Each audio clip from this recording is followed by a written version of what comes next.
Welcome, and thank you for joining me. Imagine patrolling the open sea, the waves stretching endlessly before you, when suddenly an anomaly disrupts the stillness. An unmarked blue boat, barely visible against the water, appearing where it shouldn't be. It isn't on the radar, it doesn't respond, and something about it feels off.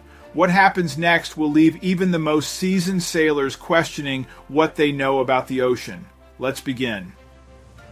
Coastal guards were unaware that this odd blue boat would soon become the focal point of a nightmare scenario. When they intercepted it, none of their radars picked up the blue metallic vessel. Furthermore, there was little they could do to halt what happened when they entered the ship. About 3 miles off the coast during a normal inspection, the blue floating ship was noticed. The crew nearly passed it at first, as it appeared to be a speck on the horizon. However, one of the 7 coastal guards pointed and said, "Guys, there's something in the water over there." The squad soon realized that the floating craft was far larger than they had first believed. As their own boat approached, their ship's radar did not seem to pick up the boat at all. It was a mystery boat. The captain of the crew looked at the monitor once more, but for some reason, it only showed their own ship. Its blue hue, which nearly merged perfectly with the waves of the water, further enhanced this sensation. It made sense for the crew to call out to the person operating the enigmatic boat in order to learn more. "Hey, the Coastal Guard is here. Is the individual inside the blue ship going to come out and say hello?" However, despite their repeated pleas, no one appeared to respond. There was a sense of tension in the air, and only by looking more closely could it be resolved. In order to bring the blue boat in, the team immediately threw a rope with a hook at the end toward it. However, that also did not proceed as planned. Since the boat didn't appear to be very big, they should have been able to bring it close with a full crew of powerful pulling men. However, the enigmatic object refused to move. Instead, they were dragged forward in their own boat. "What is this thing?" The captain's voice was trembling. "This item is more complicated than it first appears." As their 2 ships eventually made contact, one of the crew members said, "We're just seeing the tip of the iceberg." However, the captain ordered him and a colleague to lead the inquiry. This crew member would later come to regret saying this. The Coastal Guard assigned to the search, Brendan, was apprehensive, but he couldn't let his people down. While they were watching, he crept toward the tiny top windows, carefully setting his first few steps on top of the blue boat. John, his partner, and a member of his crew joined him, and they attempted to look inside. However, the view via the little windows seemed nearly black, offering little insight. Their only option was to do one thing. "We must open her up," Brendan told his pal. John concurred, and they raised the ship's hatch together. The boat's top hatch opened with a loud creak, revealing a staircase below. The fact that they couldn't see the bottom made them even more anxious. In the hopes that their captain would call them back, the 2 men gazed at him. However, the elderly sailor only encouraged, "We're right here, so go ahead." Brendan retrieved a flashlight from his back pocket and used it to light up the area below. The 2 men would later come to bitterly regret their decision to dive down into the boat. When they reached the bottom, John and Brendan looked around with the flashlight. The interior of the ship appeared much more dilapidated than its exterior. "Who was the boat's pilot?" "Because no one is here," John said, perplexed. With the exception of the central console, which looked to have seen better days, everything seemed to be nothing but bare metal. With a shrug, Brendan attempted to share his discoveries with the outside team. Words were difficult to comprehend over Brendan's shaky walkie-talkie connection. However, things quickly became terrible.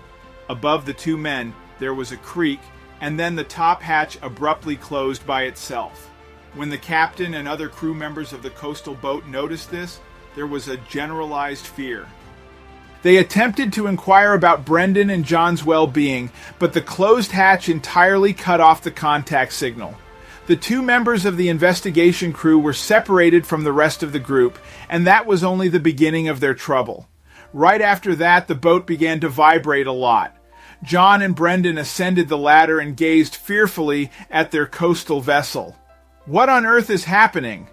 Unfortunately, the blue boat had a mind of its own and was beginning to entirely descend beneath the ocean's surface. This would be their only chance to see it. Despite his internalized panic, Brendan tried his hardest to calm his colleague down. "John, calm down. We are not sinking because the boat is not absorbing water." However, John was not calmed by this purposeful comment. Who is doing this if it's deliberate? Brendan tried to maintain his composure for as long as he could, but the two men soon fell into panic. They banged their fists into the ladder's metal hatch, but it would not budge. This was ineffective, and a few seconds later, the boat was fully underwater. Then a realization hit Brendan's brain. This isn't just any boat. It is a submarine of sorts. John nodded and agreed with this thought, but that did not solve their dire situation. The two crew members desperately tried to communicate with the main boat, but the signal was completely dead. Brendan's mind returned to the time they had initially found that odd blue ship. Why was this boat so stealthy? It was highly concealed by its blue color and filtered off all communication, so it did not appear on the radar. What was it used for?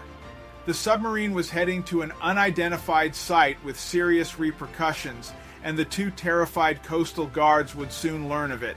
However, John and Brendan had nothing to do except wait. Until then, they took advantage of this time to look for potential hints inside the submarine. The main console on the sub's north side was the first area they looked into. John, however, called out something at that point. With its sturdy buttons and cables going out back, it had the appearance of something from an 80s film. Nevertheless, it appeared that the machine had no influence over any area of the spacecraft. "Over here is a door, Brendan." Brendan looked at his companion as he turned around. They had totally forgotten about this portion in their panic. John was standing on the opposite side of the submarine, gesturing toward a large entryway that had a big metal handle attached to it. What might be the cause? In the hopes that their combined power would be sufficient to open this doorway, the two guys teamed up and began pushing the handle downward. However, this door appeared to be too strong for them to open, much like the hatch above. Just as Brendan and John placed their defeated bodies on the submarine floor, the boat started to vibrate intensely. It was the same vibration that occurred when they sank down about 30 minutes ago, but this time they were clearly going upward. "There's light coming through the top window," John stated excitedly. However, Brendan rapidly brushed this thrill aside as he began to realize that this whole voyage was unlikely to end well.